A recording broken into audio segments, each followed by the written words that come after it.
Presiden ke-7 Republik Indonesia Joko Widodo angkat bicara soal kereta cepat Wush yang belakangan jadi sorotan akibat besarnya beban utang dari proyek tersebut.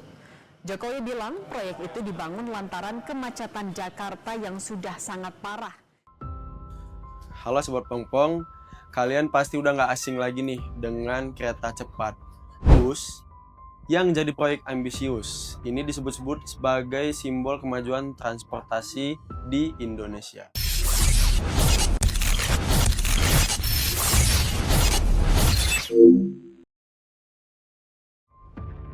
Tapi di balik laju super cepatnya, ternyata ada banyak tanda tanya yang nggak kalah ngebut juga. Soal utang, pembengkakan biaya, dan dampak ekonomi jangka panjangnya.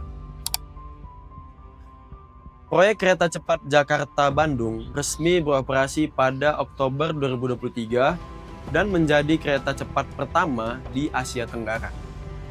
Dibangun oleh PT KCIC, gabungan konsorsium BUMN Indonesia dan perusahaan China Railway International. Nah, proyek ini awalnya diperkirakan menelan biaya sekitar 6,05 miliar US dollar atau sekitar 99 triliun rupiah. Tapi, seiring perjalanan waktu, biaya itu membengkak hingga 7,26 miliar US dollar atau sekitar 119,8 triliun rupiah. Artinya, ada kenaikan nih sekitar 20 triliun rupiah dari rencana awalnya. Sebagian besar biaya proyek ini ternyata berasal dari pinjaman luar negeri nih. Tepatnya dari China Development Bank atau CDB. Total pinjamannya mencapai lebih dari 4,5 miliar US dollar terdiri dari dua fasilitas utama, 2,74 miliar US dollar dan 1,83 miliar US dollar tanpa jaminan negara. Nah Sobat Pongpong, Menteri Keuangan Purbaya Yudisadewa akhirnya buka suara nih soal Wush ini. Purbaya menolak jika utang Wush dibayar menggunakan APBN.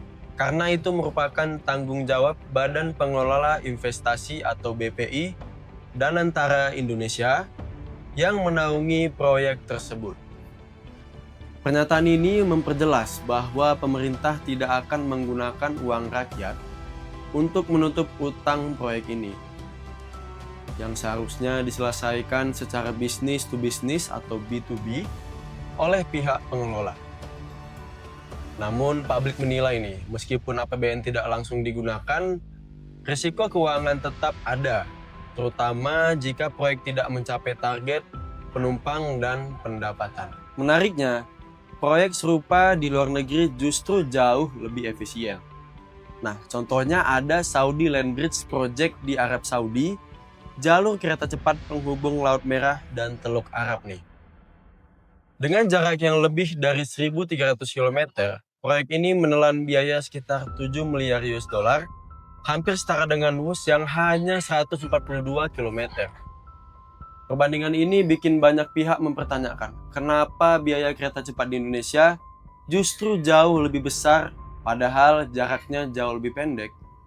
Nah, untuk tahu bagaimana publik melihat proyek ini, kami sempat membuat polling daring di Instagram.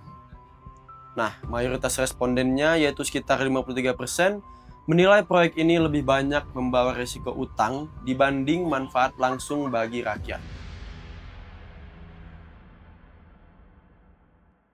Nah Sobat Pongpong, kereta cepat Wush ini memang bisa kita bilang menjadi kebanggaan teknologi baru. Tapi juga jadi pengingat penting bahwa pembangunan besar bukan cuma soal kecepatan, tapi juga soal transparansi, efisiensi, dan siapa yang akhirnya harus membayar tagihannya. Saya Dimas Dipangga beserta seluruh kru yang bertugas pamit undur diri. Sampai ketemu di Bedah Isu selanjutnya, dan jangan lupa follow Instagram @ukmlpmteropong, dan sampai jumpa di Bedah Isu selanjutnya. Salam pers mahasiswa.